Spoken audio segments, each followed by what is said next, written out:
What do you think caused this guy to turn and suddenly start hating his own wife of 29 years and all 8 of his kids? Now the guy name is Martin, and Martin is around 50 when this story starts, and he is living in Utah. And Martin, he's got a lot for going for him. He has a law degree, he has a doctor, a general practitioner, he also a Mormon bishop.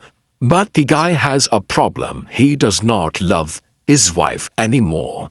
I mean, they have been married 29 years, but he is just not feeling it. So he starts meeting women online in internet chat rooms, and he'll meet up with them and he'll smash. And these affairs, they go on for a long while. But then one day in 2007, all their starts to fall apart because his wife find out he's cheating. Now his wife is the woman, Mitchell, and so Mitchell find out that he's cheating, and she goes and she unfriend him. But instead of apologizing, Martin turns the blame back on her, and he tell her that maybe he's cheating because she just is not attractive anymore. And if that is not bad enough, he then suggests that she should get a facelift, cause he said that she did look much younger and prettier. And Martin does not just say this is her once.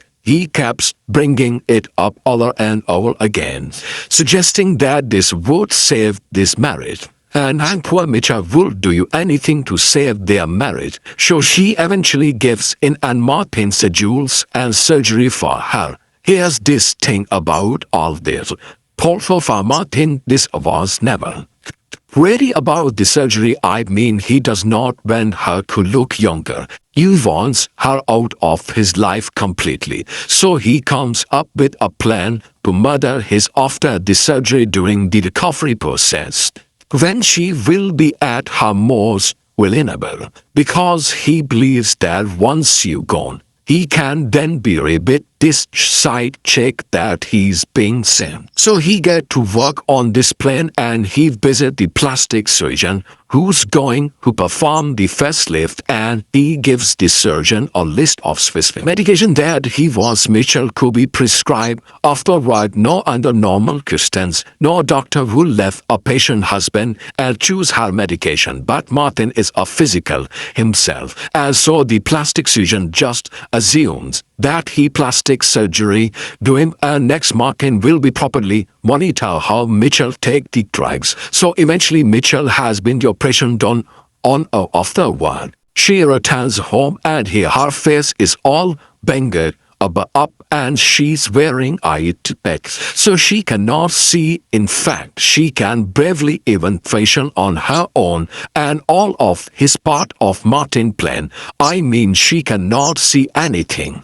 So she does not notice when he start taking the medicine that she was prescribed and combining it, which now makes it more dangerous. So she is giving her the combined meds, and she takes them, and before long, the drugs start kicking in. Mitchell is heavily sedated, and she kept blacking out. And this goes on for several days. Then about a week after the surgery, Martin decides that it's time to do what he has been planning, and he gives Mitchell another round of drugs, and while she barely unscares, he helps her into the bathroom.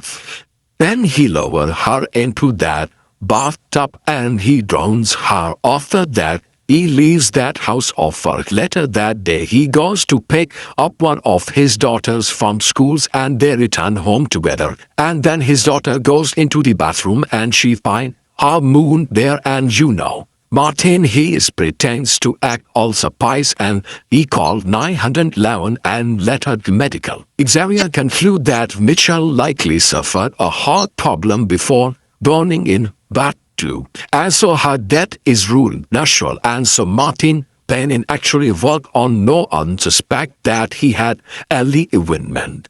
But there's rare things involved.